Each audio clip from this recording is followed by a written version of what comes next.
शुक्रवार 25 जून 2021, Friday 25 June 2021।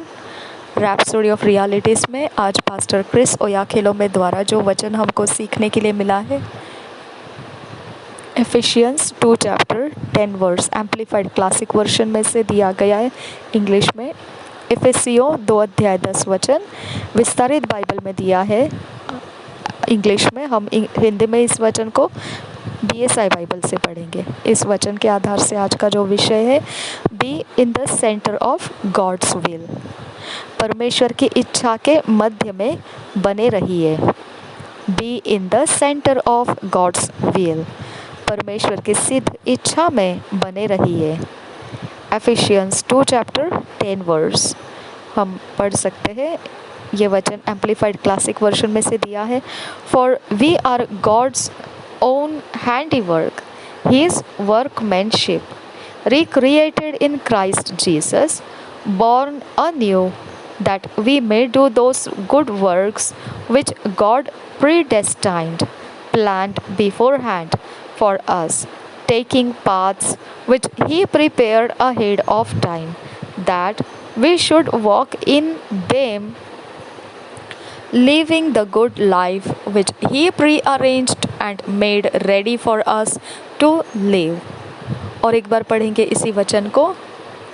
For we are God's own handiwork, his workmanship, recreated in Christ Jesus, born anew, that we may do those good works which God predestined, planned beforehand for us, taking paths which he prepared ahead of time, that we should walk in them, living the good life which he prearranged and made ready for us to live। ये विस्तार करके लिखा गया वचन है, इसके लिए इतना ज़्यादा शब्द उसके अंदर है।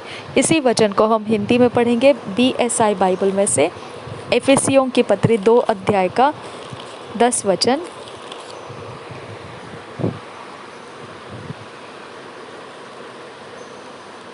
क्योंकि हम उसके बनाए हुए हैं और मसीह यीशु में उन भले कामों के लिए सृजे गए जिन्हें परमेश्वर ने पहले से हमारे करने के लिए तैयार किया। और एक बार पढ़ेंगे इफिसियों की पत्री 2 अध्याय का 10 वचन। क्योंकि हम उसके बनाए हुए हैं और मसीह यीशु में उन भले कामों के लिए सृजे गए जिन्हें परमेश्वर ने पहले से हमारे करने के लिए तैयार किया।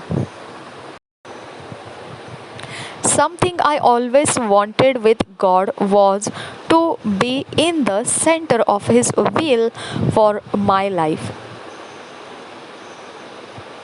हमेशा ही एक ऐसी चीज़ रहा करती थी जो मैं करना चाहता था परमेश्वर के साथ, वह यह थी कि मैं परमेश्वर की इच्छा के मध्य में अपना जीवन जीना चाहता था। I didn't want anything to push me out of it। Thank you Jesus. और मैं ऐसा बिल्कुल कुछ नहीं चाहता था कि वो ऐसा कुछ मुझे परमेश्वर के इच्छा के मध्य में से हटा दे, धकेल दे। I knew that being in the center of His will is the perfect place of safety, nowhere else would satisfy।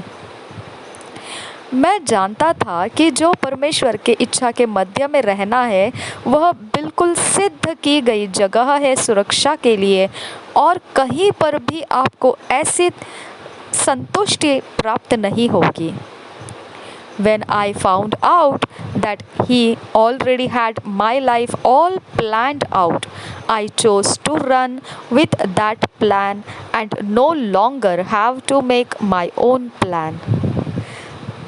जब मैंने इस बात को ढूंढ निकाला कि यह जीवन जो मेरे पास पहले ही से मौजूद है, यह पहले ही से तैयारी के साथ रखा गया है, रचना के साथ, इसको योजना के साथ रखा गया है। परमेश्वर ने मेरा जीवन पूर्व समय से, बहुत पहले से ही संपूर्ण जीवन का रचना योजना ठीक तरह से रचाया हुआ रखा है।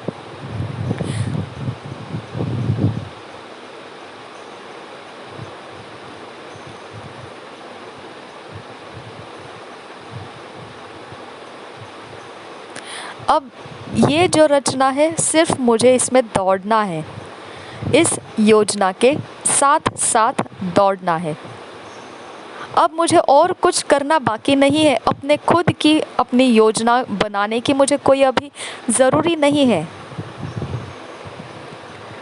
We are not some form of afterthought in God's plan.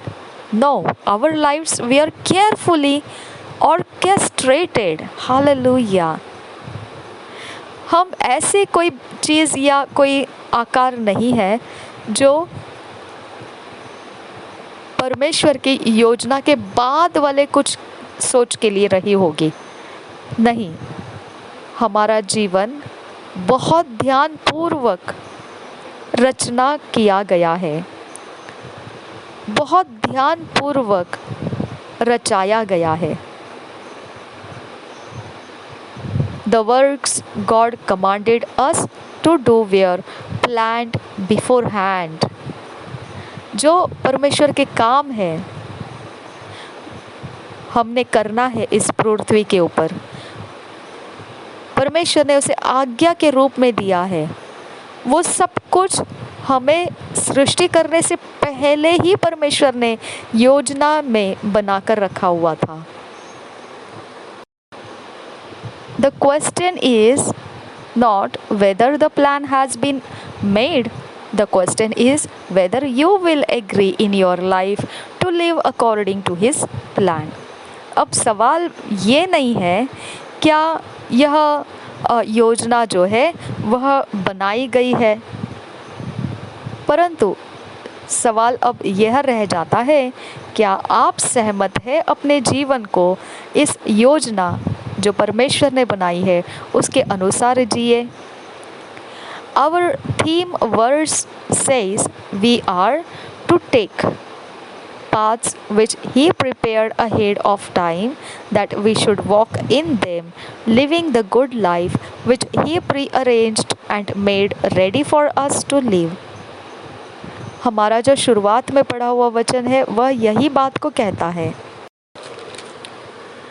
इफिसियों के पत्री 2 अध्याय का 10 वचन, इफिसियों के 2 अध्याय का 10 वचन जो हमारे शुरुआती वचन है। क्योंकि हम उसके बनाए हुए हैं और मसीह यीशु में उन भले कामों के लिए सृजे गए जिन्हें परमेश्वर ने पहले से हमारे करने के लिए तैयार किया। Your path of life was prepared ahead of time. आपके जीवन का मार्ग जो है वह तैयार कर दिया गया है, समय आने के पहले से ही वो रचना तैयार कर दी गई है। He planned for you not just to live but to live the good life. उसने योजना बनाई आपके लिए, आपको केवल जीने ही के लिए नहीं परंतु आप अच्छा जीवन जिए इसके लिए। If you are not living a good life, it means you are not on the path that God prearranged for you, and I'm using the word of God to correct you even now. और अगर आप ऐसा अच्छा वाला जीवन नहीं जी रहे हैं तो इसका मतलब यह बनता है कि आप परमेश्वर ने जो योजना में बनाया है, पूर्ववत योजना जो पहले से ही रचना कर रखा हुआ योजना, उस मार्ग में आप नहीं हो जो आपके लिए बना कर रखा है। और फिर मैं यहाँ पर परमेश्वर के वचन को आपके अंदर सुधार लाने के लिए यहाँ पर इस्तेमाल कर रहा हूँ, अभी इस समय में भी वह इस्तेमाल कर रहा हूँ। In 2 Timothy 1 chapter 9 verse, the Bible says, God hath saved us and called us with an holy calling, not according to our works, but according to his own purpose and grace, which was given us in Christ Jesus before the world began. दूसरा तिमोथी 1:9 पवित्र Bible कहता है, पहले अध्याय का दूसरा तिमोथी 1:9 कहता है, जिसने हमारा उद्धार किया और पवित्र बुलाहट से बुलाया, यह हमारे कामों के अनुसार नहीं पर उसके उद्देश्य और उस अनुग्रह के अनुसार है जो मसीह यीशु में सनातन से हम पर हुआ है। और एक बार पढ़ेंगे दूसरा तिमोथियुस की पत्री 1:9, जिसने हमारा उद्धार किया और पवित्र बुलाहट से बुलाया, और यह हमारे कामों के अनुसार नहीं पर उसके उद्देश्य और उस अनुग्रह के अनुसार है जो मसीह यीशु में सनातन से हम पर हुआ है। Purpose and grace were given us in Christ Jesus before the world began. उद्देश्य और अनुग्रह हमारे लिए दे दिया गया है मसीह यीशु में, इस जगत का शुरुआत होने से भी पहले। The plan was already there and now it's made manifest. 2 Timothy 1:10. Would you embrace it? योजना तो बहुत पहले ही बना दी गई थी और अभी तो सिर्फ उसका प्रकट होना हो रहा है। ये दूसरे तिमोथियुस की पत्री 1:10 में लिखा है। पर अब हमारा उद्धारकर्ता मसीह यीशु के प्रकट होने के द्वारा प्रकाशित हुआ, जिसने मृत्यु का नाश किया और जीवन और अमरता को उस सुसमाचार के द्वारा प्रकाशमान कर दिया।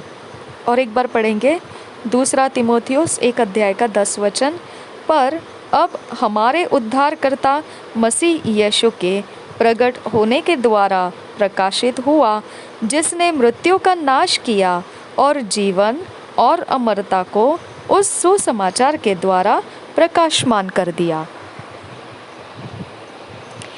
तो क्या आप इस सच्चाई को गले लगाएंगे? This is your time for a realignment. अब आपका ये समय है कि आप अपने आप को सही रास्ते पर एकत्रित कर ले। He wants you to have a full, deep and clear knowledge of His will, His purpose for your life and fulfill it. वह यह चाहता है कि आपके पास भरपूर, गहरा और साफ ज्ञान, उसके इच्छा, उसके मकसद आपके जीवन के लिए क्या है, वो आप प्राप्त करें, वो आपके पास हो और उसके अनुसार फिर आप उसे पूरा भी करें।